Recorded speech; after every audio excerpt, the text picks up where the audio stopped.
শুনছেন? এই যে শুনছেন? এই মিয়া শুনছেন? জি বলেন। এই মিয়া এতক্ষণ পেয়ে ডাকতেছি আপনার কানে যায় না? এই মিয়া আপনার ব্যবহার অত খারাপ কেন? এই লোক, আপনার সাথে আমরা কি খারাপ ব্যবহার করলাম? এই মিয়া আপনার ব্যবহার অত খারাপ কেন? কোন মতন 2 টাকা চাকরের সঙ্গে কি আচরণ করব? আচ্ছা, এত কথা বুঝি না। এখানে আনিসুর চৌধুরীর বাসা কোনটা? কি জানা আসছি, যা বলো আমাকে বলে। এই গরিবের বাচ্চা, এই গৈফত কি তোকে দিতে হবে? এই ছোট লোকের বাচ্চা, তোর এত বড় সাহস হয় কি করে? তুই আমার সামনে আমার ম্যানেজারের গায়ে হাত দিস? আরে বস, আপনি এখানে? আমি পুরো বাসা তন্ন তন্ন করে খুঁজলাম, আপনি কোথাও নেই। জানো, কাজের বুয়ারটি শুনতেছি আপনি বাইরে কাজ করতেছেন। তুমি তো জানোই যে আমি নিজের কাজ নিজে করতে ভালোবাসি। ধানমন্ডি অফিস থেকে ফোন আইছিল, ওখান থেকে নাকি 2 জন লোক আসবে আপনার সঙ্গে কন্ট্রাক্ট সাইন করার জন্য। কখন আমি?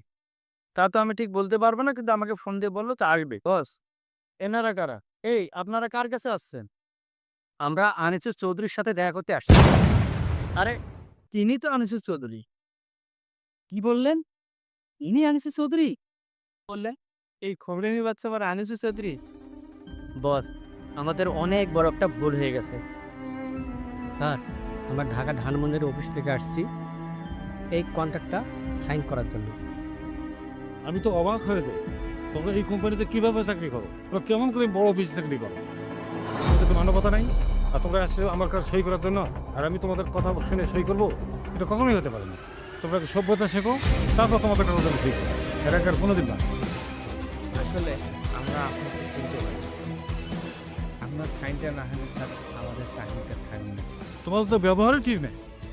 আমি আনিসুর চৌধুরী হই বা না হই, বা অন্য মানুষ হই, সাধারণ মানুষের সাথে এরকম আচরণ তোমরা করো? আমাদের অনেক বড় ভুল হয়ে গেছে। দয়া করে এই চিকিৎসাটা একটু করে দেন স্যার। তোমাদের এই অপরাধগুলো ক্ষমার অযোগ্য। তাই এই কাগজটা তুমি আমার অফিসে পাঠিয়ে দাও, আমি চিন্তা ভাবনা করে দেখবো এই কাগজটা সই করা যায় কি। বুঝতে পারছো? আমার অফিসে পাঠাও কাগজ। জি।